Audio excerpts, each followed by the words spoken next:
ସମୟରେ ଆଉ ଏ ସମୟରେ ମୁଁ ତାଙ୍କୁ ଆହ୍ୱାନ କରେ ଗୋଟେ ଅଂଶ ପଠନ କରି ଆଉ ଗୀତ ସଂହିତା 119 ର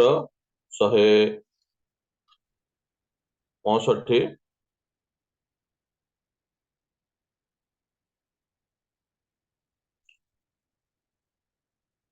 ତୁମ୍ଭ ବ୍ୟବସ୍ଥା ସ୍ନେହପୂର୍ଣ୍ଣକାରୀ ମାନେ ମହାଶାନ୍ତି ପ୍ରାପ୍ତ ହୁଅନ୍ତି, ପୁଣି ସେମାନଙ୍କର ଝୁଣ୍ଟିବାର କୌଣସି କାରଣ ଘଟେ ନାହିଁ। ପ୍ରଭୁ ଏହି ବାକ୍ୟ ଆଶୀର୍ବାଦ କରନ୍ତୁ। ଆଉ ଏହି ସମୟରେ ଆମମାନେ ଆସନ୍ତୁ, ଆମମାନେ ସମସ୍ତେ କରତାଳ ଦ୍ୱାରା ତାଙ୍କୁ ସ୍ୱାଗତ କରିବା, ଆମମାନଙ୍କୁ ସେ ଆରାଧନାରେ କଡ଼େଇ ନେବେ। ଗ୍ରେସ୍ ସିଷ୍ଟର ନମସ୍କାର। ପ୍ରେଜ୍ ଦ ଲର୍ଡ ଆଜ୍ଞା ନମସ୍କାର। ପ୍ରେଜ୍ ଦ ଲର୍ଡ। ଏହି ସମୟରେ ଆପଣଙ୍କର ସମୟ, ଆପଣ ଆରାଧନାରେ ଆମମାନଙ୍କୁ କଡ଼େଇ ନେବେ। ଧନ୍ୟବାଦ। ସର୍ବପ୍ରଥମେ ମୁଁ ମୋର ପରିତ୍ରାଣକର୍ତ୍ତା ପ୍ରଭୁ ଯୀଶୁ ଖ୍ରୀଷ୍ଟଙ୍କୁ ଧନ୍ୟବାଦ ଦିଏ। ପ୍ରଭୁ ଅନୁଗ୍ରହ କରି ଏ ପ୍ରଭାତ ସମୟରେ ତାଙ୍କର ନିକଟବର୍ତ୍ତୀ କରିଛନ୍ତି। ପୁଣି ରିଏଲ ମିନିଷ୍ଟ୍ରି ଅଫ ଇଣ୍ଡିଆର ଫର୍ଷ୍ଟ ଆଜ୍ଞା ପୁଣି ପ୍ରତ୍ୟେକ ଟିମ୍ ମେମ୍ବର୍ସକୁ ମଧ୍ୟ ମୁଁ ଧନ୍ୟବାଦ ଦିଏ, ମୋତେ ଆଜି ସୁନ୍ଦର ସୁଯୋଗ ଦେଲେ। କାଲି ମଧ୍ୟ ମୋର ସମୟ ଥିଲା, କିନ୍ତୁ କାର୍ଯ୍ୟବଶତଃ ମୁଁ ଯୋଡ଼ି ପାରିନଥିଲି, କ୍ଷମା ଚାହେଁ। କିନ୍ତୁ ପୁନର୍ବାର ପ୍ରେମ କରି ମୋତେ ଆମମାନଙ୍କୁ ସୁଯୋଗ ଦେଇଥିବାରୁ ବହୁତ ବହୁତ ଧନ୍ୟବାଦ ଦିଏ ମୁଁ ଆଜ୍ଞାଙ୍କ କତିରେ। ପୁଣି ମୋତେ ସ୍ୱାଗତ କରିଥିବା ବର୍ଦ୍ଧନା ଆଜ୍ଞାଙ୍କୁ ମଧ୍ୟ ବହୁତ ବହୁତ ଧନ୍ୟବାଦ। ପୁଣି ଯେତେ ଅଛନ୍ତି ଖ୍ରୀଷ୍ଟରେ ଆଶ୍ରିତ ପ୍ରତ୍ୟେକଙ୍କୁ ମୋର ଆନ୍ତରିକ ନମସ୍କାର। ପ୍ରେଜ୍ ଦ ଲର୍ଡ। ଆସନ୍ତୁ, ଏହି ପ୍ରଭାତ ଆମମାନଙ୍କୁ ପ୍ରଭୁ ଦେଇଅଛନ୍ତି ତାଙ୍କର ସ୍ତୁତି କରିବା ପାଇଁ, ପ୍ରଶଂସା କରିବା ପାଇଁ। ଏ ପ୍ରଭାତର ଆରମ୍ଭରେ ଆମେ ପ୍ରଭୁଙ୍କର ଗୌରବ କରିବା, ତାହାଙ୍କ ନାମର ଗୁଣାନୁବାଦ କରିବା, ଯଦ୍ୱାରା ଆଜିର ପୁରା ଦିନ ସାରା ପ୍ରଭୁ ଆମମାନଙ୍କର ସହବର୍ତ୍ତୀ ହେବେ। ଆମେ ଆରାଧନା ଆରମ୍ଭ କରିବା ପୂର୍ବରୁ ମୁଁ ଗୋଟେ ଅଂଶ ଗୀତ ସଂହିତାରୁ ପାଠ କରିବାକୁ ଚାହେଁ। ଗୀତ ସଂହିତା 92 ପର୍ବ। ସଦାପ୍ରଭୁଙ୍କ ଧନ୍ୟବାଦ କରିବାର ଉତ୍ତମ, ହେ ସର୍ବପରିସ୍ଥ ତୁମ୍ଭ ନାମରେ ପ୍ରଶଂସା ଗାନ କରିବାର, ପୁଣି ଦଶତାର ଯନ୍ତ୍ର ଓ ନେବଲର ଓ ବୀଣାର ଗମ୍ଭୀର ଧ୍ୱନିରେ ପ୍ରାତଃକାଳରେ ତୁମ୍ଭ ସ୍ନେହପୂର୍ଣ୍ଣ କରୁଣା ଓ ପ୍ରତିରାତ୍ରି ତୁମ୍ଭ ବିଶ୍ୱସ୍ତତା ପ୍ରଚାର କରିବାର ଉତ୍ତମ।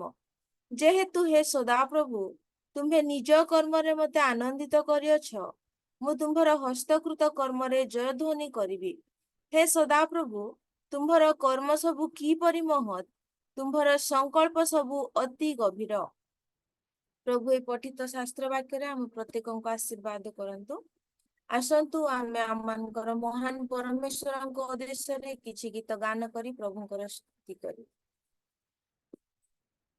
तेरी आराधना करूं, तेरी आराधना करूं, पाप क्षमा कर जीवन दे दे, दया की याचना करूं, तेरी आराधना करूं, तेरी आराधना करूं, पाप क्षमा कर जीवन दे दे, दया की याचना करूं, तेरी आराधना करूं।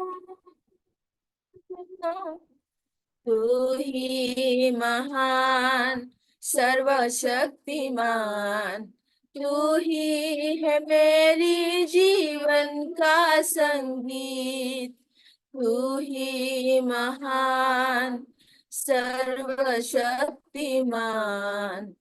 तू ही है मेरी जीवन का संगीत।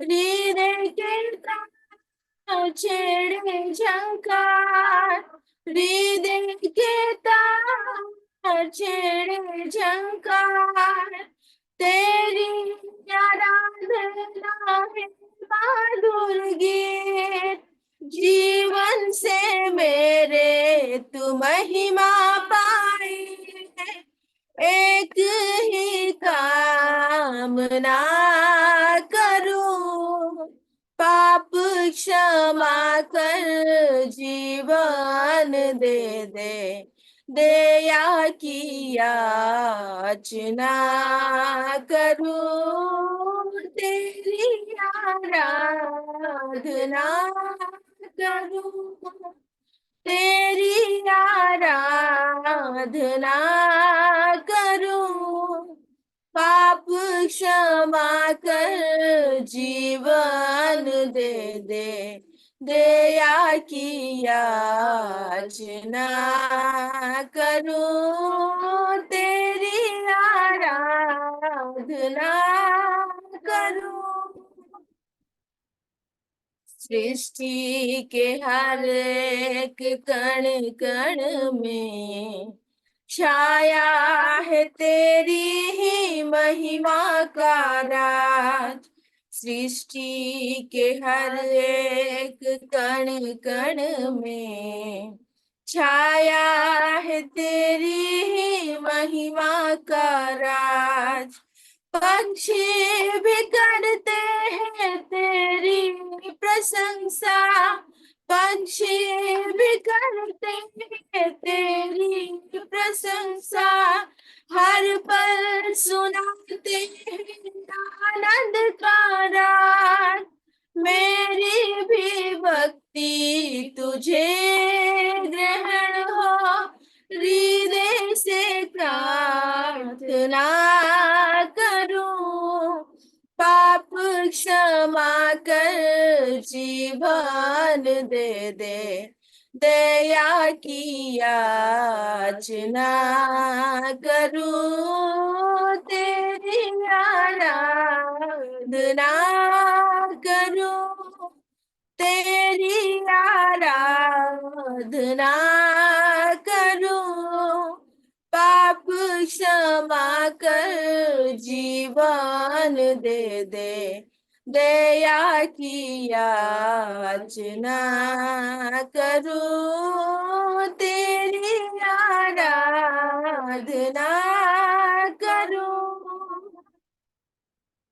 पति जीवन में ज्योति जला दे, तुझ ही से लगी है आशा मेरी, पति जीवन में ज्योति जला दे, तुझ ही से लगी है आशा मेरी, पाप में तन को दूर हटा दे, पाप में तन को दूर हटा दे, पूर्ण हो अभिलाषा मेरी, जीवन के कठिन दुखी क्षणों का दृढ़ता से सामना करूं, पाप क्षमा कर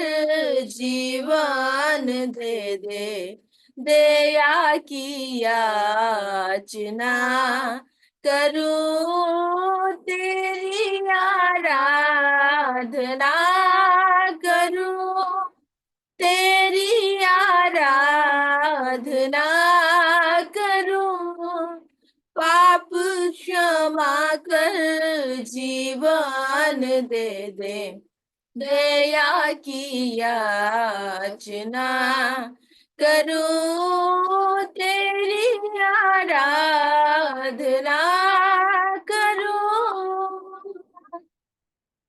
praise the Lord, praise the Lord, hallelujah, hallelujah. प्रभुଙ୍କ ନାମର ଧନ୍ୟବାଦ हो, स्तुति हो, କାରଣ ଆମମାନଙ୍କର ପରମେଶ୍ୱରଙ୍କର ପରି ପ୍ରେମକାରୀ ଆଉ କେହି ନାହାନ୍ତି, ଆମମାନଙ୍କ ପରମେଶ୍ୱରଙ୍କର ପରି ଦୟାକାରୀ କେହି ନାହାନ୍ତି। ଆମେ ତାହାଙ୍କର ସ୍ତୁତି କରିବା, ପ୍ରଶଂସା କରିବା, ତାହାଙ୍କର ଦୟା ତାହାଙ୍କର କରୁଣା ପ୍ରତି ପ୍ରଭାତରେ ଆମମାନଙ୍କ ପାଇଁ ନୂତନ, ପ୍ରତି ପ୍ରଭାତରେ ସେ ଆମମାନଙ୍କ ପାଇଁ ଅଶେଷ ଅଶେଷ କରୁଣା କରିଥାନ୍ତି। ଆମେ ତାହାଙ୍କର ପ୍ରଶଂସା କରିବା। ଆସନ୍ତୁ ଆଉ ଗୋଟେ ଗୀତ ଗାନ କରି ଆମେ ପ୍ରଭୁଙ୍କର ନିକଟବର୍ତ୍ତୀ ହେଉଥିବା।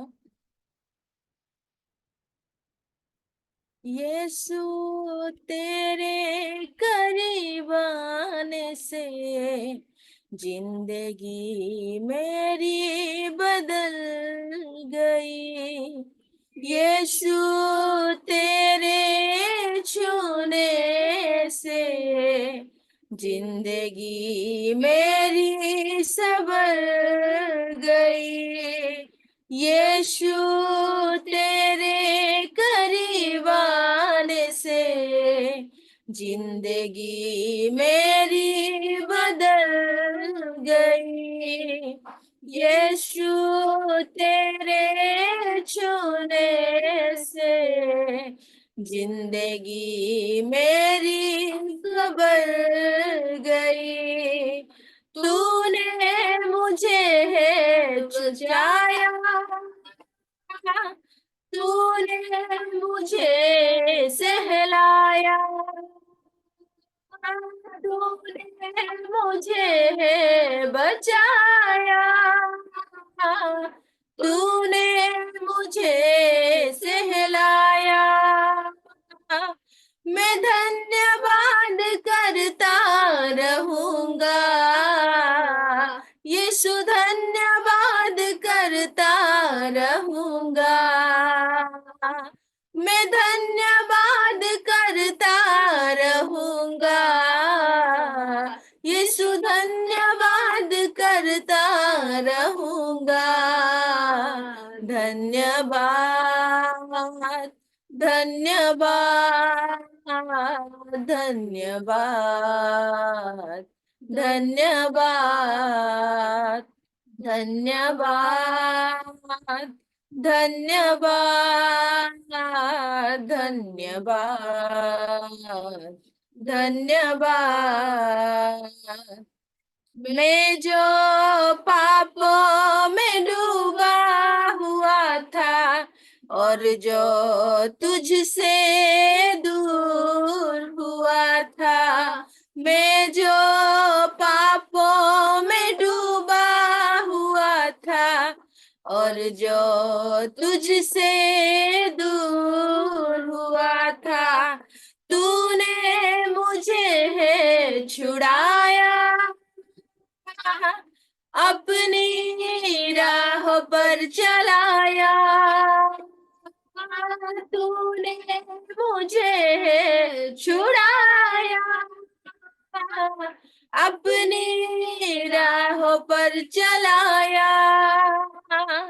मैं धन्यवाद करता रहूंगा, यीशु धन्यवाद करता रहूंगा। मैं धन्यवाद करता रहूंगा, यीशु धन्यवाद करता रहूंगा। धन्यवाद, धन्यवाद, धन्यवाद, धन्यवाद, धन्यवाद, धन्यवाद, धन्यवाद, धन्यवाद। यीशु ने सा प्रेम जताया, मुझको अपना बेटा बनाया। यीशु ने सा प्रेम जताया, मुझको अपना बेटा बनाया।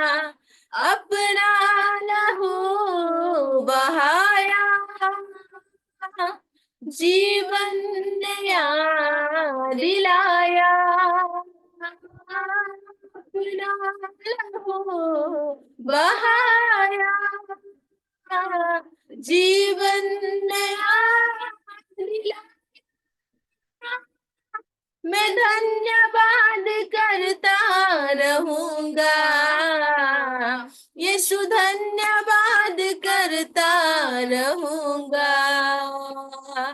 मैं धन्यवाद करता रहूंगा, यीशु धन्यवाद करता रहूंगा।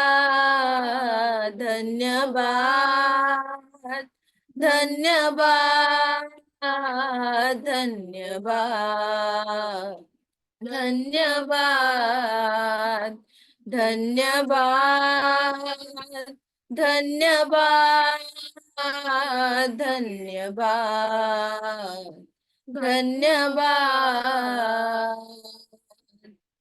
धन्यवाद दौची प्रभु, तुम प्रेम निमंते तुमर प्रशंसा करुअछि प्रभु। तुमर ଗୌରବ କରୁଅଛି, ତୁମର ମହିମା କରୁଅଛି ରାଜା। ତୁମେ ଆମମାନଙ୍କ ପାଇଁ ଅତି ମହତ ଦୟା କରିଅଛ ପ୍ରଭୁ। ତୁମେ ଆମମାନଙ୍କ ପାଇଁ ଅତ୍ୟନ୍ତ କରୁଣା କରିଅଛ ରାଜା। ଆମେ ଯେତେବେଳେ ପାପରେ ଥିଲୁ, ଆମେ ତୁମଠାରୁ ଦୂରବର୍ତ୍ତୀ ଥିଲୁ ପ୍ରଭୁ। ତୁମେ ଆମମାନଙ୍କୁ ନିଜର କଲ।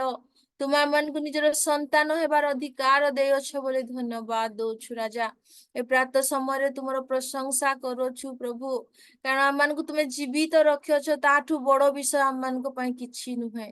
ହଁ ପ୍ରଭୁ, ଅନେକ ପ୍ରଭୁ ଏ ଦିନ ଦେଖିବାକୁ ବାଞ୍ଛା କଲେ ପ୍ରଭୁ, କିନ୍ତୁ ଅନେକ ଦେଖି ପାରିନାହାନ୍ତି। କିନ୍ତୁ ତୁମ ଦୟା ସକାଶୁ, ତୁମ କରୁଣା ସକାଶୁ, ତୁମ ଅନୁଗ୍ରହ ସକାଶୁ ତୁମ ଆମମାନଙ୍କୁ ପ୍ରଭୁ ଜୀବିତ କରି ରଖିଅଛ ବୋଲି ତୁମର ପ୍ରଶଂସା କରୁଅଛି, ତୁମର ଗୌରବ କରୁଅଛି ପ୍ରଭୁ। ତୁମର ମହତ ନାମର ଜୟ ଜୟକାର କରୁଅଛୁ ରାଜା। ଏ ପ୍ରାତଃ ସମୟରେ ତୁମ ନିକଟବର୍ତ୍ତୀ ହୋଇଅଛୁ ପ୍ରଭୁ। ତୁମେ ଅନୁଗ୍ରହ କର, ତୁମର ସେ ପବିତ୍ର ଆତ୍ମାଙ୍କ ଦ୍ଵାରା ପ୍ରଭୁ ତୁମେ ଆମମାନଙ୍କୁ ପରିଚାଳନା କର ପ୍ରଭୁ। ଯେପରି ବାକ୍ୟରେ କୁହାଯାଏ, ତୁମେ ଆତ୍ମା ତ ପ୍ରଭୁ, ତୁମର ସେବାକାରୀ ମାନେ ମଧ୍ୟ ପ୍ରଭୁ ସତ୍ୟ ଓ ଆତ୍ମାରେ ଉପାସନା କରିବା ଆବଶ୍ୟକ ବୋଲି ପ୍ରଭୁ ତୁମେ ଅନୁଗ୍ରହ କର। ତୁମ ପବିତ୍ର ଆତ୍ମାଙ୍କୁ ଆମମାନଙ୍କ ମଧ୍ୟରେ ଦିଅ ରାଜା, ଯଦ୍ୱାରା ଆମେ ତୁମର ପ୍ରଭୁ ପ୍ରଶଂସା କରିବୁ, ଆତ୍ମାଙ୍କ ଦ୍ଵାରା ତୁମ ନିକଟରେ ପ୍ରାର୍ଥନା କରିପାରିବୁ ପ୍ରଭୁ। ତୁମ ନାମର ସ୍ତୁତି ହଉ, ତୁମ ନାମର ପ୍ରଶଂସା ହଉ ପ୍ରଭୁ। ତୁମେ ମହାନ ରାଜା ଅଟ ପ୍ରଭୁ। ତୁମେ ଆମମାନଙ୍କର ସର୍ବେ ସର୍ବା ପରମେଶ୍ୱର ବୋଲି ତୁମ ପ୍ରଶଂସା କରୁଅଛୁ ପ୍ରଭୁ। ଧନ୍ୟବାଦ ପ୍ରଭୁ, ଧନ୍ୟବାଦ, ଧନ୍ୟବାଦ ରାଜା। Hallelujah, hallelujah, hallelujah, praise the Lord. धन्यवाद के साथ स्तुति गाऊंगा, हे यीशु मेरे खुदा। उपकार तेरे हैं बेशुमार, कोटि कोटि स्तुति धन्यवाद। प्रत्येक प्रभुଙ୍କର धन्यवाद କରିବା। धन्यवाद के साथ स्तुति गाऊंगा, हे यीशु मेरे खुदा। उपकार तेरे हैं बेशुमार, कोटि कोटि स्तुति धन्यवाद। योग्यता से बढ़ के है अपनी दया से तूने मुझे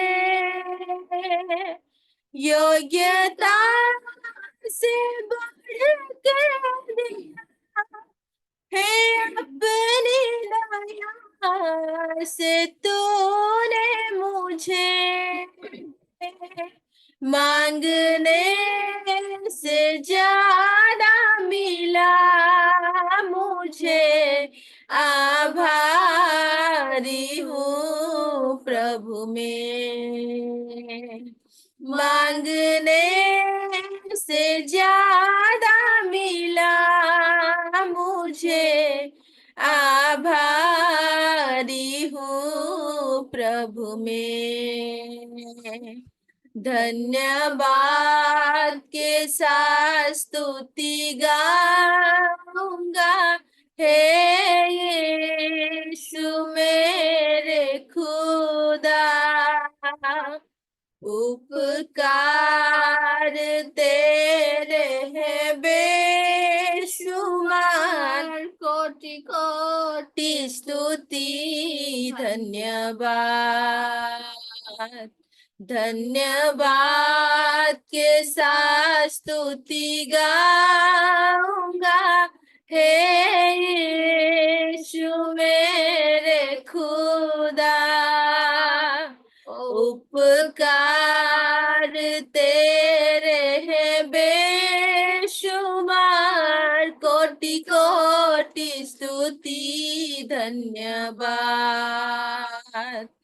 तू है सच्चा जिंदा खुदा, है तुझ पर ही भरोसा मेरा।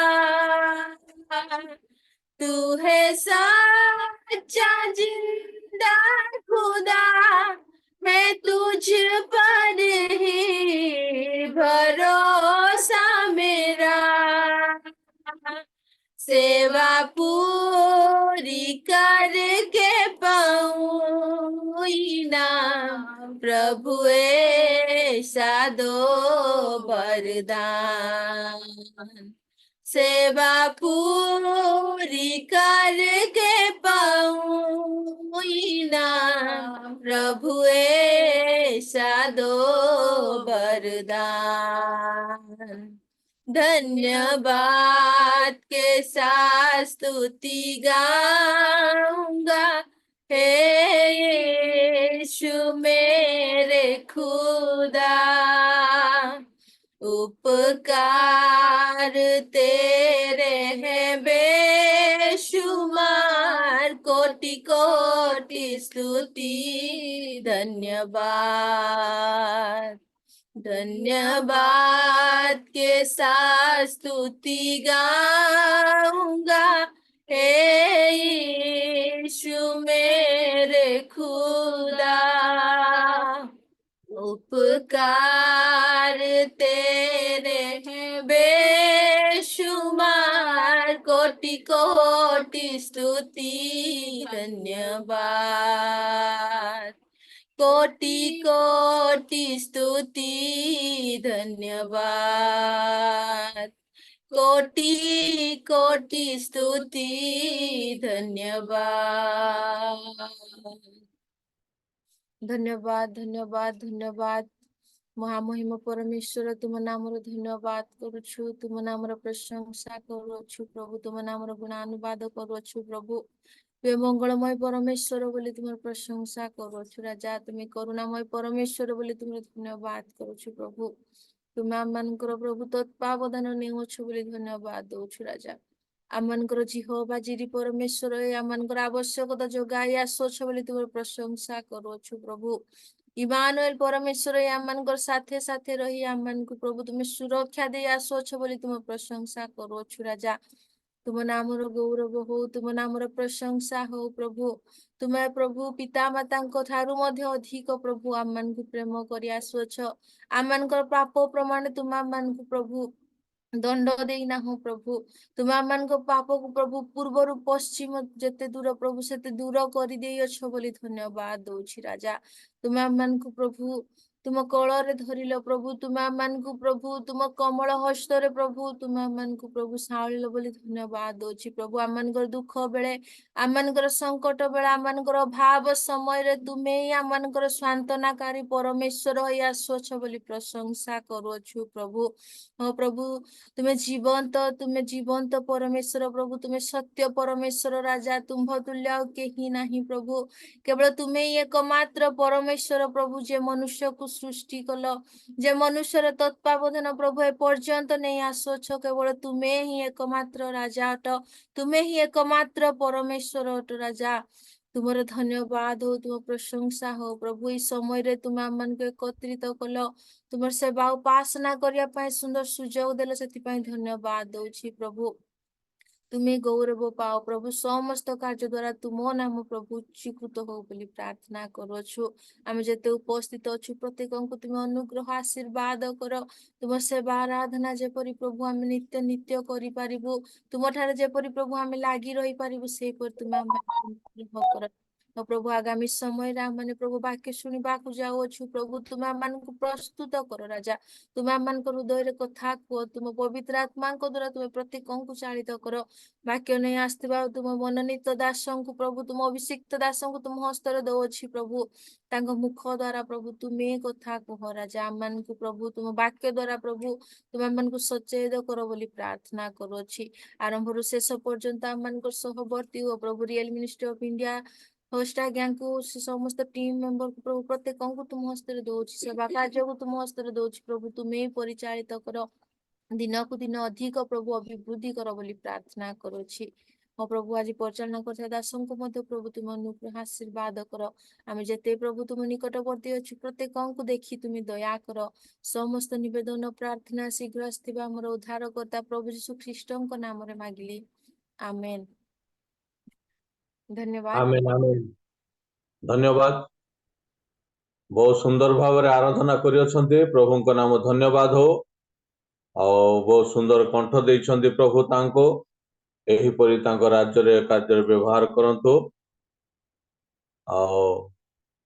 प्रभु आमानको आज दिन में उत्तम भाव में आराधना रे कड़े नेले प्रभु का नाम गौरव हो प्रभु का नाम स्तुति वंदना हो आई समय आमानकर समय हो जाइछि आमाने उपयुक्त समय रे पहुंच अछु आई समय आसंतु आमाने वाक्य माध्यम को जीवा और जो माने वीडियो ऑन करि पारनांती जदि कंफर्ट अछंती वीडियो ऑन करंतु आउ एई समय आमाने प्रभुଙ୍କ दासଙ୍କୁ आमाने समस्त करताल द्वारा स्वागत करिबा आमानको निकट को वक्ता महोदय प्रथम थर आसी अछंती और तांकरी सेवा कार्य और रायडार सिंगारे पालक भाव से कार्य करती और तांकरी मध्य पर्सनल जूम रही अछि तांके आमानको समय काढ़ी ए समय दे अछंती ए समय आसंतो आमाने वक्ता मासों को आमाने करताल द्वारा तांको स्वागत करिबा आमानको मध्य रे वक्ता मास अछंती आमानकर उपयुक्त सिंह आज्ञा तांको आह्वान करे आज्ञा नमस्कार आउ ए समय आपणकर समय आपण आमानको वाक्य माध्यम रे पढ़ाई नेबे सर्वप्रथमे जीवित परमेश्वर को धन्यवाद दिए पुणी ए सुजोग देइथिबा रियल मिनिस्ट्री कर आज्ञा को मो धन्यवाद प्रदान करे ता सहित आज सुंदर भाव में आह्वान करिथिबा वर्धन आज्ञा को मो कृतज्ञ ज्ञापन करे आउ सुंदर आराधना मध्य आम को कड़े नहीं रिजॉइस पाई मो प्रभु को धन्यवाद दिए से सुंदर भाव में आम को आत्मा रे पूर्ण होई सुंदर आराधना रे आम को कड़े नहीं प्रभु तांको मध्य बहुल भाव में आशीर्वाद करंतु मोर शारीरिक अस्वास्थ्यता पाई मो रिजॉइस से दिन मते मंगलवार दिन फोन करी कहले अंकल आपण केबे रियल मिनिस्ट्री वाक्य दियंतु मु कहली मोर देह टिके भल नहीं सेथि पाई मु टिके इच्छा करू नहीं बोली कहली तापर से ठीक अछि देह जदी भल नहीं ताहले काहे कि बाध्य करू नहीं बोली कहले किंतु पुनर्बार काली संग्राम मते कहले बापा तुमको रियल मिनिस्ट्री किछि वाक्य कहबा पाई कहछन्ती तेबे मु कहली या हुई तो प्रभुंकर इच्छा तेणु मु बारंबार ताको एवॉइड करबा द्वारा भी प्रभुंकर अगौरव हेबो सेटा ठीक हेबो नहीं एणु आपण माने एठारे अनेक प्रभु को वाक्य रे पोखत लोक माने सब बसिछु आ जो माने जन्मरु ख्रिस्टियन आम ईश्वर को वाक्य शुणी निजे वाक्य प्रचार करी अनेकों को सबल करी प्रभु को पाई व्यवहृत होउथिबा समस्त एठारे एकत्र अछु तेणु आपण मानकु केवल मु किछि ईश्वर को वाक्य स्मरण कराइबा पाई इच्छा करूछि आपण माने जे जानि नाहंती आ सेही कथा मु आपण मानकु किछि कहिबि ताहा नुह किंतु से कहउथिबा समय मते कहले वर्तमान मोर पेंटिकस्टल दिवस चलीछि आ सेठी पाई पेंटिकस्ट दिवस संबंधी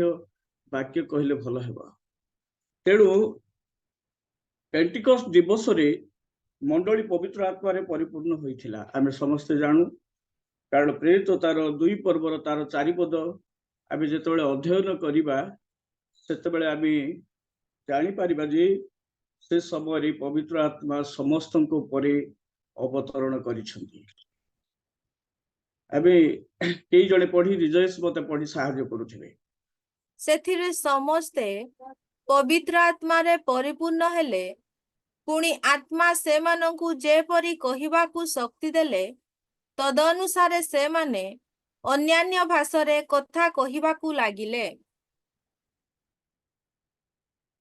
प्रेज द लॉर्ड इठी आमे देखुछु समस्ते अर्थात जेते 120 जण से जेरूशलेम रो ऊपर कोठरी से 10 दिन पर्यंत शक्ति प्राप्त हेबा निमंते अपेक्षा रे थिले समस्तଙ୍କ ऊपर पवित्र आत्मा अवतरण कले आउ से माने पवित्र आत्मा रे पूर्ण हेले आउ आत्मा से मान को जे परि कहिबा को शक्ति देले तद अनुसार से माने विभिन्न भाषा रे कथा कहिबा को लागिले तेबे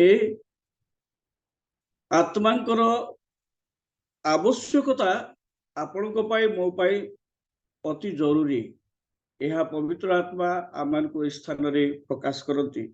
ପୁଣି ମଣ୍ଡଳୀ ପବିତ୍ର ଆତ୍ମା ବାସସ୍ଥାନରେ ବର୍ଣ୍ଣନା କରାଯାଇଛି। ଯଦି ଆମେ ଦେଖିବା 1 କରନ୍ଥୀୟ 3 ପର୍ବର 16 ପଦରେ ପବିତ୍ର ଆତ୍ମାଙ୍କର ବାସସ୍ଥାନ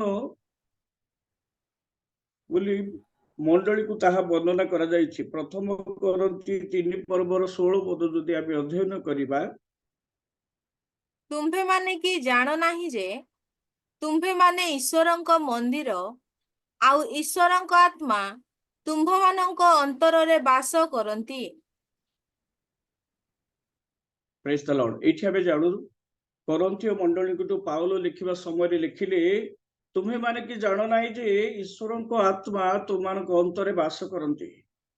ଆଜି ପ୍ରତ୍ୟେକ ଈଶ୍ୱରଙ୍କୁ ପ୍ରାପ୍ତ ଆମ ପ୍ରତ୍ୟେକଙ୍କୁ ଈଶ୍ୱରଙ୍କର ଆତ୍ମା ପ୍ରଭୁ ଆମମାନଙ୍କର ଅନ୍ତରେ ବାସ କରାଇଛନ୍ତି। ଆଜି ସେଇ ଆତ୍ମା ହିଁ ଆମମାନଙ୍କୁ ପରିଚାଳିତ କରୁଛି ଆଉ ସଜାଗ କରୁଛି, ଜାଗ୍ରତ କରୁଛି। ଏଣୁ ଆମେ ଶଯ୍ୟା ପରିତ୍ୟାଗ କରି ଅତି ପ୍ରତ୍ୟୁଷରେ ଆମେ ବିଭିନ୍ନ ଜୁମ୍ ମାଧ୍ୟମରେ ମଧ୍ୟ ଏକତ୍ର ହୋଇ ପ୍ରଭୁଙ୍କ ଆରାଧନା ଉପାସନା କରିବାର ସୁଯୋଗ ଆମେ ପାଉଛୁ।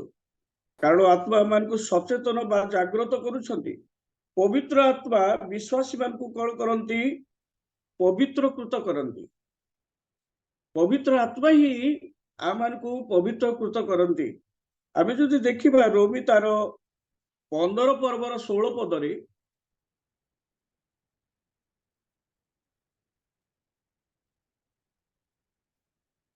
କାରଣ ବିଜାତିମାନେ ଯେପରି ପବିତ୍ର ଆତ୍ମାଙ୍କ ଦ୍ୱାରା ପବିତ୍ରକୃତ ହୋଇ ନୈବେଦ୍ୟ ସ୍ୱରୂପେ ସୁଗ୍ରାହ୍ୟ ହୁଅନ୍ତି, ଏଥି ନିମନ୍ତେ ସେମାନଙ୍କ ନିକଟରେ ଖ୍ରୀଷ୍ଟ ଯୀଶୁଙ୍କ ସେବକ ହୋଇ ଈଶ୍ୱରଙ୍କ ସୁସମାଚାରର ଯାଜକତ୍ୱ କରିବା ପାଇଁ ମୋତେ ସେହି ଅନୁଗ୍ରହ ଦତ୍ତ ହୋଇଅଛି। ଏଇଠି ଆମେ ଦେଖୁଛୁ ବିଜାତୀୟ ମାନେ ପ୍ରଭୁଙ୍କ ବାକ୍ୟ ଶୁଣି ଯେପରି ପବିତ୍ରକୃତ ହୁଅନ୍ତି, ଏଥିପାଇଁ ପାଉଲ କହୁଛନ୍ତି ମୋତେ ଈଶ୍ୱର ଏଇ ଦାନ ଦେଇଛନ୍ତି, ଏଇ ଶକ୍ତି ଦେଇଛନ୍ତି, ଯେପରି ମୁଁ ପ୍ରଭୁଙ୍କର ସୁସମାଚାର ନେଇ ବିଜାତୀୟ ମାନଙ୍କ ନିକଟରେ ପ୍ରଚାର କରେ ଆଉ ସେମାନେ ଯେପରି ପବିତ୍ରକୃତ ହୁଅନ୍ତି। କରନ୍ଥୀୟ ମଣ୍ଡଳୀ ନିକଟକୁ ମଧ୍ୟ ପାଉଲ ଲେଖିଲେ 1 କରନ୍ଥୀ 6 ପର୍ବର ତାର 11 ପଦରେ,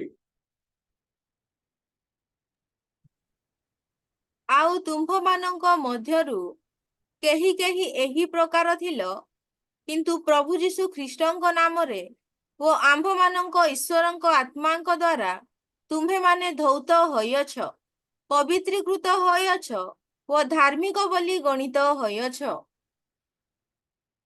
ଏଇଠି ଆମେ ଦେଖୁଛୁ ପବିତ୍ର ଆତ୍ମାଙ୍କ ଦ୍ୱାରା ଆମେ ଧୌତ ପବିତ୍ର ହୋଇଅଛୁ। କାରଣ ଆମମାନେ ମଧ୍ୟ ପୂର୍ବରେ ସେହିପରି ଥିଲୁ, କିନ୍ତୁ ପ୍ରଭୁ ଆମମାନଙ୍କୁ ପବିତ୍ର ଆତ୍ମାଙ୍କ ସାହାଯ୍ୟରେ ପବିତ୍ର ଆଉ କରିଅଛନ୍ତି, ଧୌତ କରିଛନ୍ତି ଓ ଧାର୍ମିକ କରିଛନ୍ତି। ଆଉ ତାଙ୍କ ଦ୍ୱାରା ହିଁ ଆମେ ତାହା ହେବାର ସୁଯୋଗ ପାଇଅଛୁ। ତେଣୁ ପବିତ୍ର ଆତ୍ମା ଆମମାନଙ୍କୁ ପରିଚାଳିତ କରନ୍ତି। ତେବେ ତୁମମାନେ ମୂଷାଙ୍କ ବ୍ୟବସ୍ଥାରେ ନୁହ ବୋଲି ସେଇଦିନ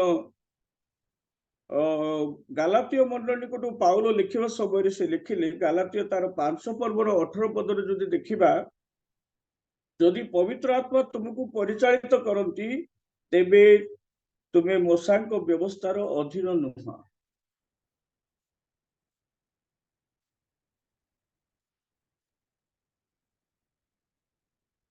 କିନ୍ତୁ ଯଦି ତୁମ୍ଭେମାନେ ଆତ୍ମାଙ୍କ ଦ୍ୱାରା ପରିଚାଳିତ ହୁଅ, ତେବେ ବ୍ୟବସ୍ଥାର ଅଧୀନ ନୁହ।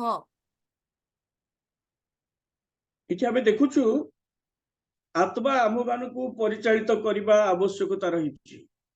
କାରଣ ସେଇଦିନ ଗାଲାତୀୟ ମଣ୍ଡଳୀର ବିଶ୍ୱାସୀ ମାନଙ୍କୁ ପାଉଲ ଲେଖିବା ସମୟରେ ସେ ଲେଖିଲେ, ତୁମେ ଯଦି ଆତ୍ମାଙ୍କ ଦ୍ୱାରା ପରିଚାଳିତ ହୁଅ ତାହେଲେ ତୁମମାନେ ବ୍ୟବସ୍ଥାର ଅଧୀନ ନୁହ।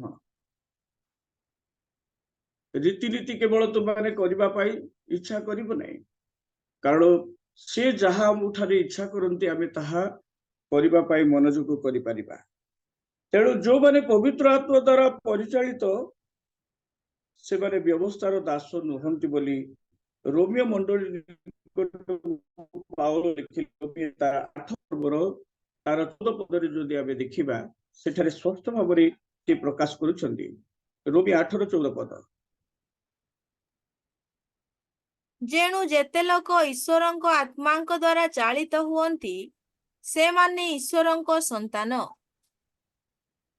ଏଇଠି ଆମେ ଦେଖୁଛୁ ଆତ୍ମା ଦ୍ୱାରା ଯୋଉମାନେ ଚାଳିତ ହୁଅନ୍ତି ବା ଆତ୍ମାଙ୍କ ଦ୍ୱାରା ଯୋଉମାନେ ପରିଚାଳିତ ହୁଅନ୍ତି ସେମାନେ ଈଶ୍ୱରଙ୍କର ସନ୍ତାନ, କାରଣ ଈଶ୍ୱର ଆତ୍ମା ଅଟନ୍ତି। ଆଉ ଯୋଉମାନେ ଆତ୍ମାରେ ସତ୍ୟରେ ତାଙ୍କର ଉପାସନା କରନ୍ତି ଏପରି ଉପାସକ ମାନଙ୍କୁ ସେ ଚାହାନ୍ତି। ଆଉ ତେଣୁ ଆମମାନେ ଆତ୍ମା ଦ୍ୱାରା ପରିଚାଳିତ ହେବା ଆବଶ୍ୟକତା ରହିଛି, ଆତ୍ମା ମାନଙ୍କୁ ପରିଚାଳିତ କରିବା ଆବଶ୍ୟକତା ରହିଛି, ତାହେଲେ ଆମେ ଈଶ୍ୱରଙ୍କର ସନ୍ତାନ ହେଇପାରିବା। ତେଣୁ ସେ ରୋମୀ ତାର 8 ପର୍ବର 9 ପଦ ମଧ୍ୟ ଯଦି ଦେଖିବା ସେଠାରେ ପାଉଲ ଏଠାରେ ଏହିପରି କହନ୍ତି, କିନ୍ତୁ ଈଶ୍ୱରଙ୍କ ଆତ୍ମା ଯଦି ତୁମ୍ଭମାନଙ୍କ ଠାରେ ବାସ କରନ୍ତି ତାହାହେଲେ ତୁମ୍ଭେମାନେ ଶରୀରର ବଶରେ ନାହଁ ମାତ୍ର ଆତ୍ମାଙ୍କ ବଶରେ ଅଛ। ଯଦି କେହି ଖ୍ରୀଷ୍ଟଙ୍କ ଆତ୍ମା ପାଇ ନଥାଏ ତେବେ ସେ ତାହାଙ୍କର ନୁହେଁ। ଏଇଠି ଆମେ ସ୍ପଷ୍ଟରେ ରୋମିଓ ମଣ୍ଡଳୀ ଗୋଟେ ପାଉଲ ଲେଖୁଛନ୍ତି ଯେ ଈଶ୍ୱରଙ୍କର ଆତ୍ମା ଯଦି ତୁମମାନଙ୍କ ଠାରେ ବାସ କରନ୍ତି ତାହେଲେ ତୁମମାନେ ଶରୀରର ବଶରେ ନାହଁ ମାତ୍ର ଆତ୍ମାର ବଶରେ ଅଛ। ଯଦି କେହି ଖ୍ରୀଷ୍ଟଙ୍କର ଆତ୍ମାଙ୍କ ବଶରେ ଅଛି, ଯଦି କେହି ଖ୍ରୀଷ୍ଟଙ୍କର ଆତ୍ମା ପାଇନଥାଏ ତେବେ ସେ ତାହାଙ୍କର ନୁହେଁ। ଆମେ ଆତ୍ମାଙ୍କ ବଶରେ ରହି ଆତ୍ମାଙ୍କ ଚାଳନାରେ ପରିଚାଳିତ ହେବା ଆବଶ୍ୟକତା ବୋଲି ଏଠାରେ ରୋମିଓ ମଣ୍ଡଳୀ ଗୋଟେ ପାଉଲ ଲେଖୁଛନ୍ତି। କାରଣ ସେ 10 ପଦରେ ବି ଯଦି ଆମେ ଦେଖିବା ତାର 10 ପଦରେ ସେ କହନ୍ତି, କିନ୍ତୁ ଯଦି ଖ୍ରୀଷ୍ଟ ତୁମମାନଙ୍କ ଠାରେ ଥାଆନ୍ତି ତାହେଲେ ଶରୀର ପାପ ହେତୁ ମୃତ ଅଟେ ମାତ୍ର ଆତ୍ମା ଧାର୍ମିକତା ହେତୁ ଜୀବିତ ଅଟେ। ଏଠି ଆମେ ସ୍ପଷ୍ଟ ହେଉଛୁ ଯେ ଖ୍ରୀଷ୍ଟ ତୁମମାନଙ୍କ ଠାରେ ଥାଆନ୍ତି ତାହେଲେ ଶରୀର ପାପ ହେତୁ ମୃତ ଅଟେ ମାତ୍ର ଆତ୍ମା ଧାର୍ମିକତା ହେତୁ ଜୀବିତ ଅଟେ। ହଁ, ପ୍ରଭୁ ଯଦି ଆମ ସହିତ ଅଛନ୍ତି ତାହେଲେ ହୁଏତ ଶରୀର ପାପ ହେତୁ ସେ ମୃତ ଅଟେ, ଶରୀର ସମସ୍ତ କର୍ମ ଆଜି ପାପ ହେତୁ ମୃତ ଅଛି, କିନ୍ତୁ ଆତ୍ମା ଧାର୍ମିକତା ହେତୁ ଜୀବିତ ଅଟେ। ଆତ୍ମା ମାନଙ୍କୁ କଣ କରନ୍ତି, ସେ ସବୁବେଳେ ସଚେତନ ବା ଜାଗ୍ରତ କରାନ୍ତି। ଆଉ ଆମେ ସବୁବେଳେ ପ୍ରଭୁଙ୍କ ବିଷୟରେ ଜାଗ୍ରତ ବା ପ୍ରସ୍ତୁତ ହେବା ପାଇଁ ସେ ଆମମାନଙ୍କୁ ସେ କଣ କରନ୍ତି, ଆତ୍ମା ଦ୍ୱାରା ପରିଚାଳିତ କରନ୍ତି। ପୁରାତନ କାଳରେ ମଧ୍ୟ ଆତ୍ମା କାର୍ଯ୍ୟ କରନ୍ତି। ଆମେ ଯଦି ଦେଖିବା ପବିତ୍ର ଆତ୍ମା ଆକ୍ଷରିକ ଅର୍ଥ ହେଲା ପବନ ବା ବତାସ, ବାୟୁ। ଆମେ ଆଦି ପୁସ୍ତକ 8 ପର୍ବର ତାର 1 ପଦକୁ ଯଦି ଯିବା ସେଠାରେ ଦେଖିବା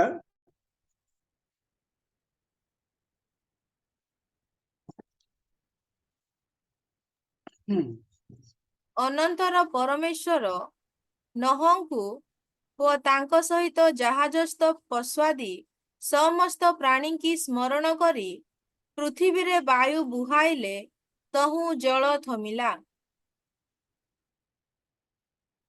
ଏଇଠି ଆମେ ଦେଖୁଛୁ ଅନନ୍ତର ପରମେଶ୍ୱର ନୋହକୁ ତାହାର ସହିତ ଜାହାଜସ୍ଥ ପଶ୍ଚାତ ସମସ୍ତ ପ୍ରାଣୀକି ସ୍ମରଣ କରି ପୃଥିବୀରେ ବାୟୁ ବୁହାଇଲେ ତହୁ ଜଳ ଥମିଲା। ଆଉ ହୁଏତ ଏଇ ବାୟୁ ବା ଈଶ୍ୱରଙ୍କର ଆତ୍ମା ଯେତେବେଳେ କାର୍ଯ୍ୟ କରନ୍ତି ସେତେବେଳେ ହିଁ ଜଳ କଣ ହୁଏ, ସେଇଦିନ ନୋହଙ୍କ ସମୟରେ ଜଳ ଥମିଲା ବୋଲି ଲେଖା ଅଛି। ଜଳ ତେଣୁ ଯାତ୍ରା ପୁସ୍ତକ ତାର 10 ପର୍ବର 13 ପଦ ଯଦି ଦେଖିବା,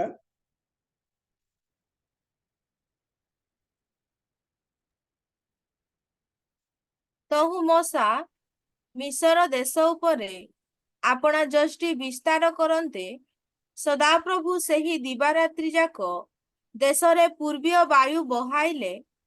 ପ୍ରଭାତ ହୁଅନ୍ତେ ପୂର୍ବୀୟ ବାୟୁ ଦ୍ୱାରା ପଙ୍ଗପାଳ ଉପସ୍ଥିତ ହେଲେ। ଏଠି ଆମେ ଦେଖୁଛୁ ଯେତେବେଳେ ଇସ୍ରାଏଲ ଲୋକମାନେ ମିଶର ଦେଶରେ ରନ୍ଧନ କରୁଛନ୍ତି, ପ୍ରଭୁ ମୂଷା ହାରଣକୁ ମିଶର ଦେଶକୁ ପ୍ରେରଣ କଲେ। ଆଉ ସେତେବେଳେ ଯୋଉ ଯଷ୍ଟି ଦ୍ୱାରା ପ୍ରଭୁ ମୂଷାଙ୍କୁ ଆହ୍ୱାନ କରିଥିଲେ, ସେଇ ଯଷ୍ଟି ନେଇ ମୂଷା ମିଶର ଦେଶ ଉପରେ ଆପଣା ଯଷ୍ଟି ବିସ୍ତାର କରନ୍ତେ ସଦା ପ୍ରଭୁ ସେଇ ଦିବା ରାତ୍ର ଯାକ ଦେଶରେ ପୂର୍ବେ ବାୟୁ ବହାଇଲେ, ପ୍ରଭାତ ହୁଅନ୍ତେ ପୂର୍ବେ ବାୟୁ ଦ୍ୱାରା ପଙ୍ଗପାଳ ଉପସ୍ଥିତ ହେଲା। ପ୍ରଭୁ ବାୟୁ ବହାଇଲେ, ଆଉ ବାୟୁ ଦ୍ୱାରା ପଙ୍ଗପାଳ ସବୁ ଆସି ମିଶର ଦେଶରେ ପରିପୂର୍ଣ୍ଣ ହେଲା ବୋଲି ଆମେ ଏଠାରେ ଦେଖିପାରୁଛୁ। ପବିତ୍ର ଆତ୍ମାଙ୍କର କାର୍ଯ୍ୟ ହୁଏତ ଆମେ ଏ ସ୍ଥାନରେ ମଧ୍ୟ ଦେଖିପାରୁଛୁ। ତେବେ 19 ପଦରେ ମଧ୍ୟ ଯଦି ଦେଖିବା, ତାହେଲେ 10-19 ପଦରେ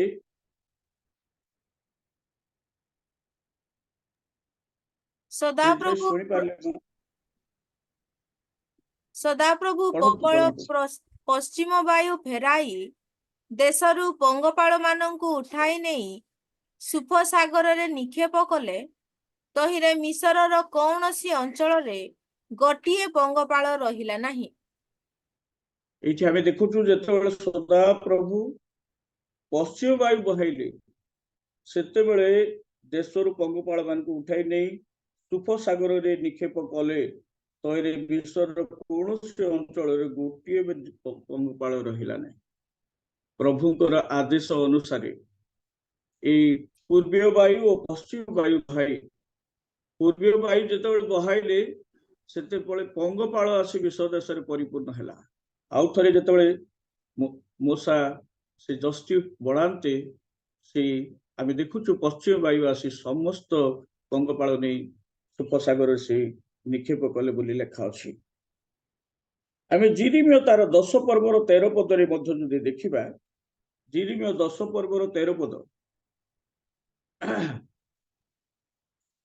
ଯେତେବେଳେ ସେ ଆପଣା ରବ ଉଚ୍ଚାରଣ କରନ୍ତି, ସେତେବେଳେ ଆକାଶରେ ଜଳରାଶିର ଶବ୍ଦ ହୁଏ। ପୁଣି ସେ ପୃଥିବୀର ପ୍ରାନ୍ତରୁ ବାଷ୍ପ ଉତ୍ଥାପନ କରନ୍ତି। ସେ ବୃଷ୍ଟି ନିମନ୍ତେ ବିଜୁଳି ପ୍ରସ୍ତୁତ କରନ୍ତି ଓ ଆପଣା ଭଣ୍ଡାର ସମୂହରୁ ବାୟୁ ବାହାର କରି ଆଣନ୍ତି। ଏଇଠି ଆମେ ଦେଖୁଛୁ ଯେତେବେଳେ ପରମେଶ୍ୱରଙ୍କର ରବ ଉଚ୍ଚାରଣ ହୁଏ, ସେତେବେଳେ ଆକାଶରେ ଜଳରାଶି ଶବ୍ଦ ହୁଏ ବୋଲି ଲେଖା ଅଛି। ଆମେ ଯେତେବେଳେ ଘଡଘଡି ହୁଏ, ଆଉ ସେତେବେଳେ ଆମେ ହୁଏତ ତାର ଶବ୍ଦକୁ ଜାଣିପାରୁଛୁ। ତେବେ ଆକାଶରେ ଜଳରାଶିର ଶବ୍ଦ ହୁଏ, ପୁଣି ସେତେବେଳେ ଆକାଶରେ ଜଳରାଶିର ଶବ୍ଦ ହୁଏ, ପୁଣି ସେ ପୃଥିବୀର ପ୍ରାନ୍ତରରୁ ବାଷ୍ପ ଉତ୍ଥାପନ କରନ୍ତି। ସେ ବୃଷ୍ଟି ନିମନ୍ତେ ବିଜୁଳି ପ୍ରସ୍ତୁତ କରନ୍ତି, ଆପଣା ଭଣ୍ଡାର ସମୂହରୁ ବାୟୁ ବାହାର କରି ଆଣନ୍ତି। ଭଣ୍ଡାରରେ ବାୟୁ ଅଛି, ସେଥିରୁ ସେ ବାହାର କରି ତାହା ଆଣନ୍ତି। ତେବେ ଏଇଠି ଆମେ ଦେଖୁଛୁ, ଏହା ହୁଏତ ପବିତ୍ର ଆତ୍ମା ପ୍ରବଳ ବତାସ ସହିତ, ବାୟୁ ସହିତ ମଧ୍ୟ ଆମେ ତାଙ୍କୁ ଦେଖିପାରୁଛୁ, ବା ନିଶ୍ୱାସ ଓ ପ୍ରଶ୍ୱାସ ବାୟୁ ମଧ୍ୟ ଏହା ପବିତ୍ର ଆତ୍ମାଙ୍କର ଆବାହନ। ଆମେ ଯଦି ଦେଖିବା ଆଦି ପୁସ୍ତକ 6ର ତାର 17 ପଦରେ, ପୁଣି ଆକାଶ ତଳେ ପ୍ରାଣବାୟୁ ବିଶିଷ୍ଟ ଯେତେ ଜୀବଜନ୍ତୁ ଅଛନ୍ତି, ସେହି ସବୁ ବିନଷ୍ଟ କରିବା ନିମନ୍ତେ ଆମ୍ଭେ ପୃଥିବୀ ଉପରେ ଜଳପ୍ଲାବନ କରିବା। ତହିଁରେ ପୃଥିବୀର ସମସ୍ତ ପ୍ରାଣୀ ପ୍ରାଣ ତ୍ୟାଗ କରିବେ।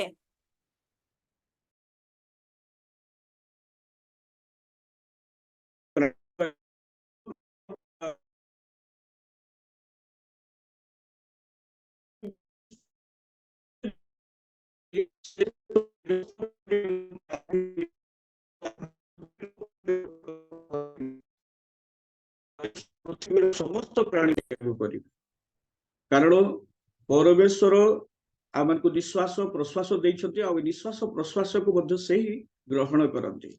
ଏଣୁ ଏସବୁ ଈଶ୍ୱରଙ୍କ ଦ୍ୱାରା ନିୟନ୍ତ୍ରିତ। ତାର 7 ପର୍ବର ତାର 15 ପଦରେ ବି ଯଦି ଆମେ ଦେଖିବା, ଆଦି 7 ପର୍ବର 15 ପଦ, ଅର୍ଥାତ୍ ପ୍ରାଣବାୟୁ ବିଶିଷ୍ଟ ସର୍ବ ପ୍ରକାର ଜୀବଜନ୍ତୁ ଯୋଡ଼ା ଯୋଡ଼ା ହୋଇ ନୋହଙ୍କ ନିକଟକୁ ଯାଇ ଜାହାଜରେ ପ୍ରବେଶ କଲେ। ଏଇଠି ଆମେ ଦେଖୁଛୁ ପ୍ରାଣବାୟୁ ବିଶିଷ୍ଟ ସର୍ବ ପ୍ରକାର ଜୀବଜନ୍ତୁ ଯୋଡ଼ା ଯୋଡ଼ା ହୋଇ ନୋହଙ୍କ ନିକଟକୁ ଯାଇ ସେମାନେ ଜାହାଜରେ ପ୍ରବେଶ କଲେ। ଆଉ ସେଇ ପ୍ରାଣବାୟୁ ଥିବା ସମସ୍ତଙ୍କୁ ଯେତେ ଲୋକ ଜାହାଜରେ ପ୍ରବେଶ କଲେ ପ୍ରଭୁ ସେମାନଙ୍କୁ ସେଇ ପ୍ରାଣବାୟୁ ଧରି ସମସ୍ତଙ୍କୁ ରକ୍ଷା କଲେ। କିନ୍ତୁ ଯୋଉମାନେ ବାହାରେ ରହିଲେ ତାଙ୍କ କଥାର ଅବଜ୍ଞା କରି ସେମାନେ ବାହାରେ ମରା ପଡ଼ିଲେ, ଜଳପ୍ଲାବନ ଦ୍ୱାରା ସେମାନେ ବିନଷ୍ଟ ହେଇଥିଲେ। ଆମେ 22 ପଦ ଯଦି ଦେଖିବା,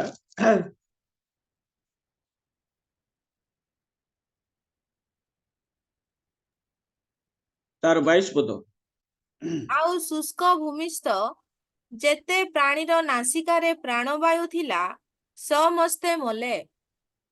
ଏଠି ଆମେ ଦେଖୁଛୁ ଶୁଷ୍କ ଭୂମି ଉପରେ ଯୋଉମାନେ ଥିଲେ ଆଉ ସେମାନେ ଯେତେ ପ୍ରାଣବାୟୁ ଥିଲା ସମସ୍ତେ ମଲେ ବୋଲି ଲେଖା ଅଛି। ଅର୍ଥାତ୍ ସମସ୍ତେ ବିନଷ୍ଟ ହେଲେ। ଯୋଉମାନେ ଦୁଇ ଦୁଇ କରି ଯୋଉ ପ୍ରାଣୀ ଗୁଡ଼ିକ ଜାହାଜରେ ପ୍ରବେଶ କଲେ ସେମାନେ କେବଳ ସୁରକ୍ଷା ପାଇଥିଲେ। ଏଣୁ ଜିହିଜିକଲ ଲେଖନ୍ତି ଜିହିଜିକଲ 11 ପର୍ବର ତାର 5 ପଦରେ ଯେ ଯାହା ମନୁଷ୍ୟକୁ ଚଲାଏ ଏହି ଶକ୍ତି ପ୍ରଭୁ ଆମମାନଙ୍କୁ ଦିଅନ୍ତି।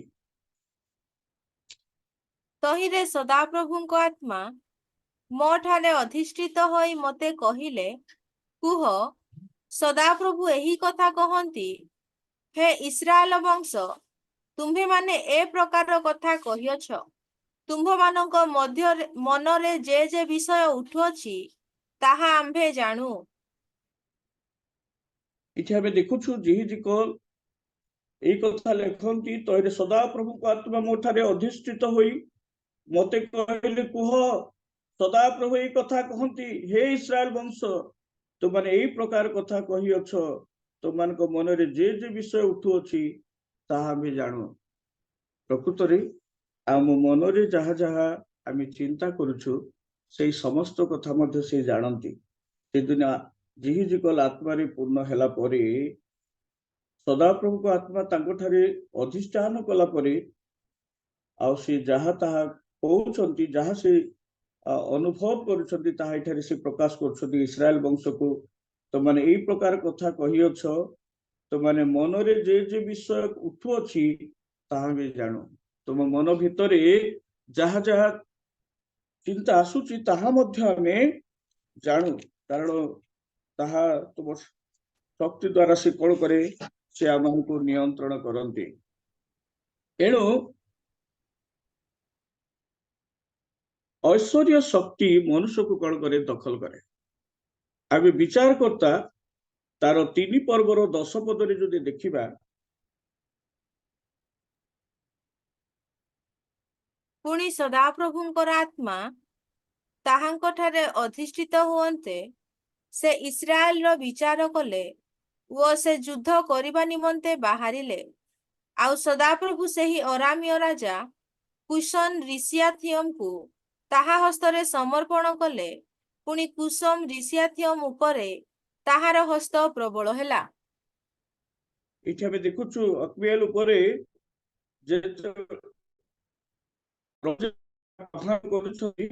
ନିଯୁକ୍ତି କଲେ, ସଦାପ୍ରଭୁଙ୍କ ଆତ୍ମା ତାଙ୍କଠାରେ ଅଧିଷ୍ଠିତ ହୁଅନ୍ତେ ସେ ଇସ୍ରାଏଲର ବିଚାରକର୍ତ୍ତା ହେଲେ ଓ ଯୁଦ୍ଧ କରିବା ପାଇଁ ବାହାରିଲେ। ଆଉ ସଦାପ୍ରଭୁ ସେ ଅରାମୟ ରାଜା କୁଶନ ରିସିଆଥିୟମକୁ ତାର ହସ୍ତ ପ୍ରଦାନ କଲେ ବୋଲି ଲେଖା ଅଛି। ପ୍ରକୃତରେ ଆତ୍ମାର ଶକ୍ତି ଆମମାନଙ୍କୁ ଆବଶ୍ୟକତା ରହିଛି। ଆତ୍ମା ଆମଠାରେ ଅଧିଷ୍ଠାନ କରି ଆତ୍ମାର ବଶରେ ଆମେ ରହି ଆତ୍ମା ଦ୍ୱାରା ଆମେ ପରିଚାଳିତ ହେବା। ଐଶ୍ୱର୍ଯ୍ୟ ଶକ୍ତି ଆମକୁ ଦଖଲ ରଖିବା ଆବଶ୍ୟକତା ରହିଛି। ତେଣୁ ଆମେ ଯଦି ଦେଖିବା, ଯେତେବେଳେ ଗିଦିଓନ ଉପରେ ମଧ୍ୟ ସେଇ ଆତ୍ମା ଅଧିଷ୍ଠାନ କରନ୍ତେ ସେ ତୁରୀ ବଜାଇଲେ, ତହିଁରେ ଅବେଥୀୟ ବଂଶ ତାଙ୍କ ପଛେ ପଛେ ଏକତ୍ର ହେଲେ ବୋଲି ଲେଖା ଅଛି। ଯଦି ଆମେ ଦେଖିବା ବିଚାରକର୍ତ୍ତା ତାର 6 ପର୍ବର 34 ପଦ, ତେବେ ଆମେ ସେଠାରେ ସ୍ପଷ୍ଟ ଭାବରେ ଦେଖିପାରୁଛୁ। ମାତ୍ର ସଦାପ୍ରଭୁଙ୍କ ଆତ୍ମା ଗିଦିଓନଙ୍କ ଉପରେ ଅଧିଷ୍ଠାନ କରନ୍ତେ ସେ ତୁରୀ ବଜାଇଲେ, ତହିଁରେ ଅବିୟେସ୍ରୀୟ ବଂଶ ତାଙ୍କ ପଛେ ଏକତ୍ର ହେଲେ। ଏଠି ଆମେ ଦେଖୁଛୁ ଯେତେବେଳେ ଗିଦିଓନ ତୁରୀ ବଜାଇଲେ ସେତେବେଳେ ଅବିୟଥୀୟର ବଂଶ ତାଙ୍କ ପଛେ ପଛେ ଏକତ୍ର ହେଲେ। ଆଜି ଈଶ୍ୱରଙ୍କର ଆତ୍ମା ଦ୍ୱାରା ଆମେ ଚାଳିତ ହେବା ଦ୍ୱାରା ହିଁ ପ୍ରଭୁଙ୍କର ଆତ୍ମାର କାର୍ଯ୍ୟ ଆମମାନଙ୍କ ଜୀବନରେ ଆମେ ଅନୁଭବ କରିପାରିବା। ପ୍ରଭୁ ସେଥିପାଇଁ ଆତ୍ମାର ଆବଶ୍ୟକତା ପ୍ରତ୍ୟେକଙ୍କ ପାଇଁ କେତେ ପ୍ରୟୋଜନ ଆମେ ସମସ୍ତେ ଜାଣୁ, କାରଣ ଈଶ୍ୱର ସେଥିପାଇଁ ସେଇ ଆତ୍ମା ମାନଙ୍କୁ ପ୍ରଦାନ କରିଛନ୍ତି ଆଉ ଆମ ଅନ୍ତରେ ତାଙ୍କୁ ବାସ କରାଇଛନ୍ତି। ତେଣୁ ବିଚାରକର୍ତ୍ତା ତାର 11:29 ପଦରେ ବି ଆମେ ଯଦି ଦେଖିବା, ସଦାପ୍ରଭୁଙ୍କ ଆତ୍ମା ଯେତେବେଳେ ଜିପ୍ତ ଅଧିଷ୍ଠାନ କଲେ, ସେ ଗିଲିୟଦ ଓ ମନସ୍ସେର ପ୍ରବେଶ ଦେଇ ଗିଲିୟଦ ସ୍ଥିତ ମିସ୍ପିକୁ ଗଲେ ଓ ଅମର ସନ୍ତାନ ଗଣକୁ ସେ ଜୟ କଲେ ବୋଲି ଲେଖା ଅଛି।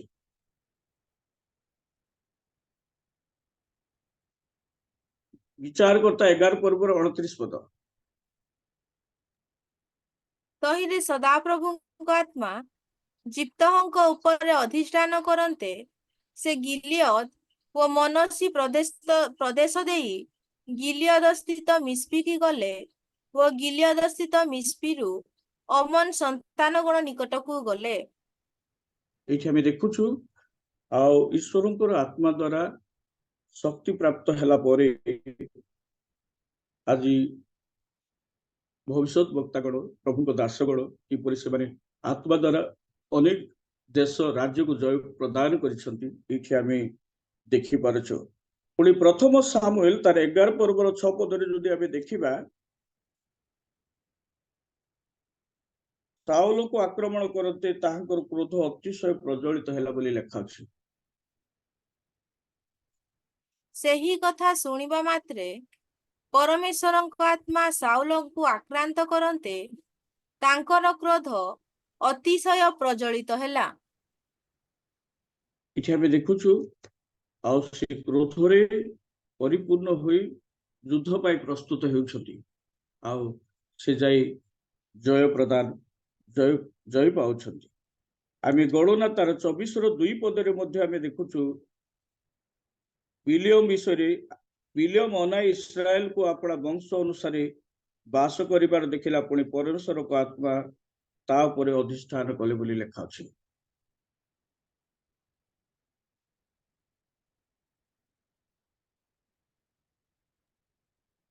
ତହିଁରେ ବିଲିୟମ ଅନାଇ ଇସ୍ରାଏଲକୁ ଆପଣା ବଂଶାନୁସାରେ ବାସ କରିବାର ଦେଖିଲା, ପୁଣି ପରମେଶ୍ୱରଙ୍କ ଆତ୍ମା ତାହା ଉପରେ ଅଧିଷ୍ଠାନ କଲେ।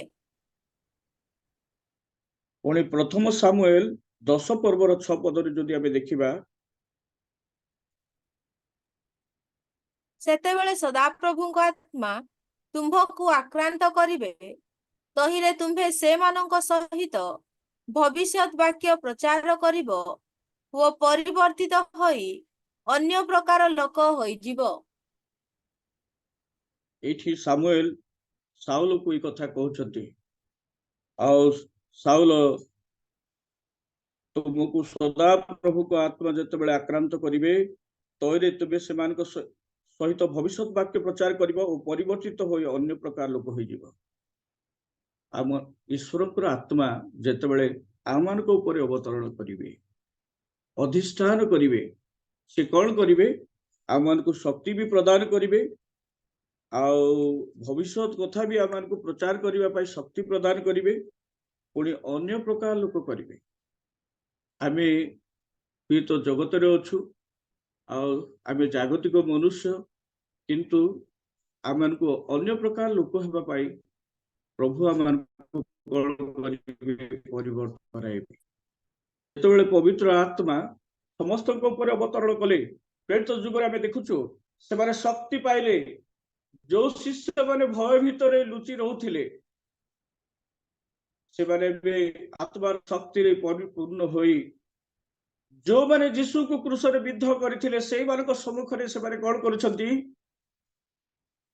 ପ୍ରଚାର କରିବାକୁ ଆରମ୍ଭ କଲେ, ଯାହାକୁ ତୁମେ କ୍ରୁଶରେ ବିଦ୍ଧ କରିଅଛ ସ୍ୱର୍ଗ ଓ ପୃଥିବୀର ଅଧିକାର ତାକୁ ପ୍ରଦତ୍ତ ହୋଇଅଛି। ସେଥିରେ ଯୋଉମାନେ ଯୀଶୁକୁ କ୍ରୁଶରେ ବିଦ୍ଧ କରିଥିଲେ ସେମାନେ କହୁଛନ୍ତି, ଏବେ ତାହେଲେ ଆମେ କଣ କରିବୁ? ଛାତିରେ ମାରି କହିବାକୁ ଲାଗୁଛନ୍ତି, ଏବେ ଆମେ କଣ କରିବୁ? ତାଙ୍କଠାରେ ବିଶ୍ୱାସ କର। ताहले तुमने परित्राण पाइब और पवित्र आत्मा प्राप्त हो पार। आम 2:38 पदर जो देखा स्पष्ट से देखिपर प्रेरित 2 पर्वर 38 पदर जो आम देखा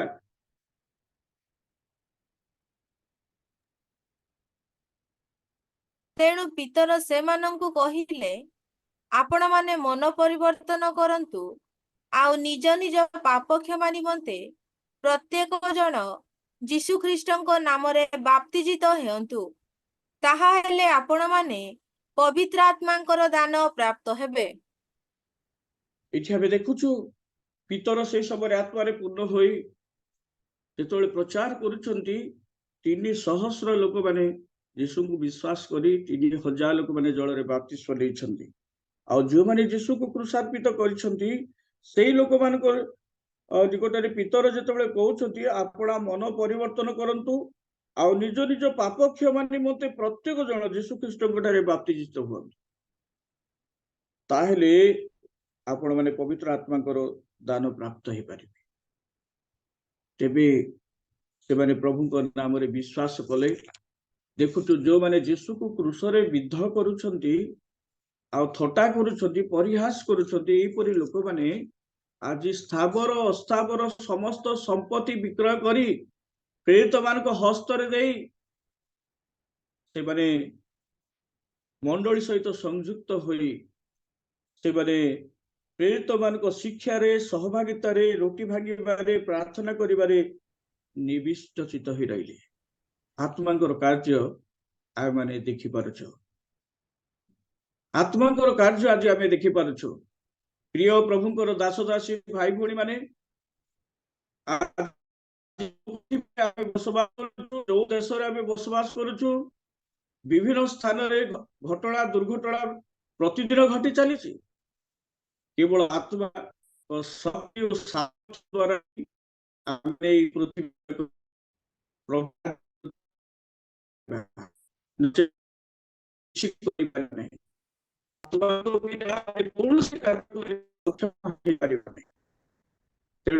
देखुचु 3 पर्व पितर जहन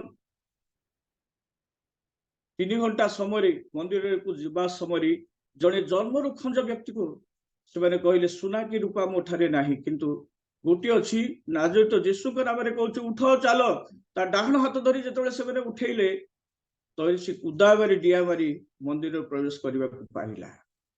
आज भी से शक्ति से